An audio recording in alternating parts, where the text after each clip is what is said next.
कहानी का शीर्षक है जादुई वस्त्र। एक राज्य में एक मूर्ख राजा रहता था।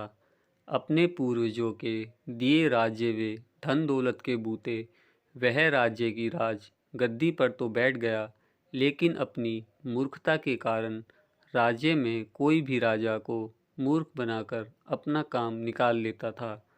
राजा बहुत ही सीधा साधा था, लेकिन अपनी मूर्खता के चलते वह कभी भी किसी से भी नाराज हो जाता, किसी पर क्रोध करने लगता और किसी को भी मृत्यु दंड दे देता। राजा के इस स्वभाव से पूरा राज्य दुखी था। एक दिन राज्य के ही एक होशियार व्यक्ति ने राजा को सबक सिखाने का मन बनाया और राज दरबार में पहुंच गया। राज दरबार में पहुंचकर व्यक्ति बोला, महाराज की जय हो। महाराज, मैं पास ही के एक गांव का रहने वाला कपड़ों का व्यापारी हूँ। आज मैं आपके लिए एक अमूल्य भेंट लेकर यहाँ आया हूँ, जिसे देखकर आप बड़े ही खुश हो जाएंगे। राजा व्यापारी की बात सुनकर बड़ा प्रसन्न हुआ। राजा ने व्यापारी से भेंट स्वीकार करने का आश्वासन देते हुए भेंट राज दरबार में प्रस्तुत करने का आदेश दिया।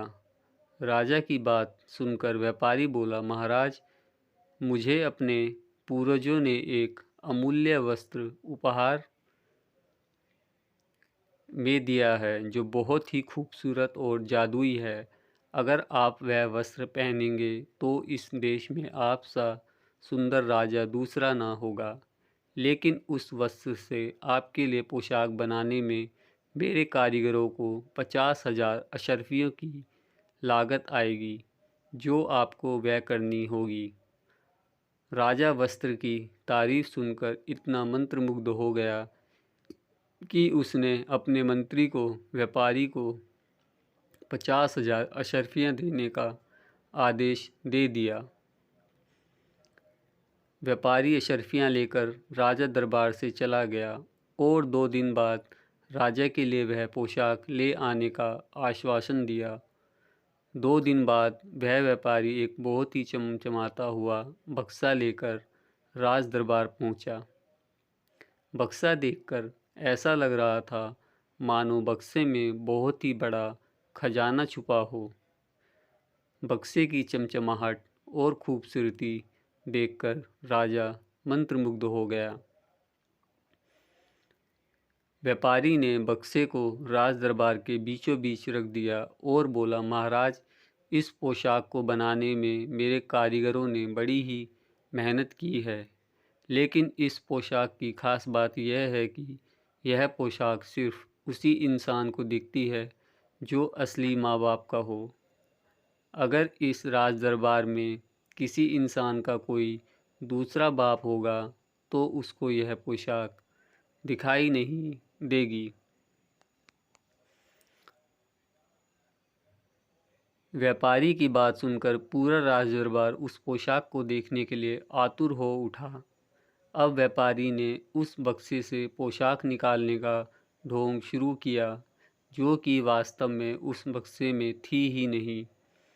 पोशाक को अपने हाथों में लेने का ढोंग करते हुए वह पोशाक की सुंदरता की तारीफ़ें करने लगा। व्यापारी की बात सुनकर राज दरबार में उपस्थित सभी राज दरबारी उस पोशाक की तारीफ़ करने लगे, जो कि वास्तव में थी ही नहीं। सभी यह सोच रहे थे कि अगर वह पोशाक नज़र न आने की बात राज दरबार में कहेंगे तो सभी यही मानेंगे कि वे असली माँ बाप की औलाद नहीं हैं। कई राज दरबारी तो यह सोच रहे थे कि हो सकता है कि वास्तव में वे असली माँ बाप की औलाद नहीं हैं, क्योंकि दरबार में उपस्थित बाकी सभी को तो वह वस्त्र दिखाई दे ही रहा है। बस इसी तरह सबने व्यापारी की बातों में हाँ कर दी और महाराज भी यही सोचकर चुप रहे कि केवल उन्हें छोड़कर सभी को वह पोशाक दिखाई दे रही है। अब व्यापारी ढोंग करते हुए वह पोशाक लेकर राजा के पास पहुंचा और राजा को धोती और पगड़ी देते हुए पहनने के लिए आग्रह किया। राजा तो पहले से ही मूर्ख था। उसे मूर्ख बनाने में व्यापारी को ज़्यादा समय नहीं लगा। अब मंजर कुछ ऐसा था कि राजा जी जैसे इस धरती पर आए थे ठीक वैसे ही हो गए, यानी कि पूरे निर्वस्त्र। अब पूरे राज दरबार के सामने महाराज बिल्कुल निर्वस्त्र खड़े थे, लेकिन राजा के मृत्युदंड के डर से किसी भी राज दरबारी में यह हिम्मत नहीं थी कि वह राजा को यह कह सके कि वह बिल्कुल निर्वस्त्र खड़े हैं।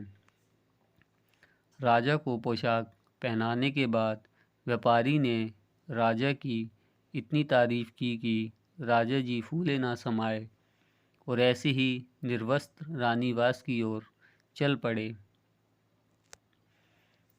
रानियों ने जैसे ही महाराज को निर्वस्त्र देखा तो हंसने लगी और बोली, महाराज, आज क्या आपने मदिरा का सेवन कर लिया है?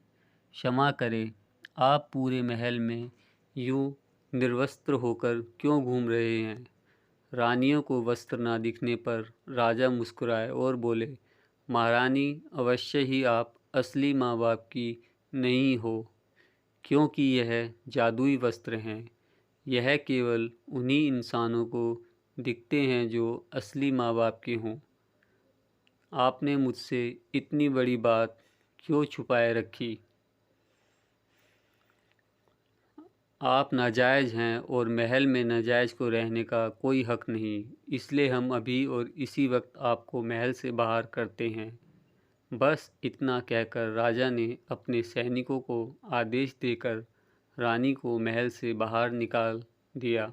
तो साथियों, इसलिए कहा गया है, उपदेशो ही मूर्खाना प्रकोपाय न शांताय पाय पान भुजागना केवल विष वर्धने, यानी कि मूर्खों को उपदेश देना उनके क्रोध को शांत करना नहीं वरन बढ़ाना है।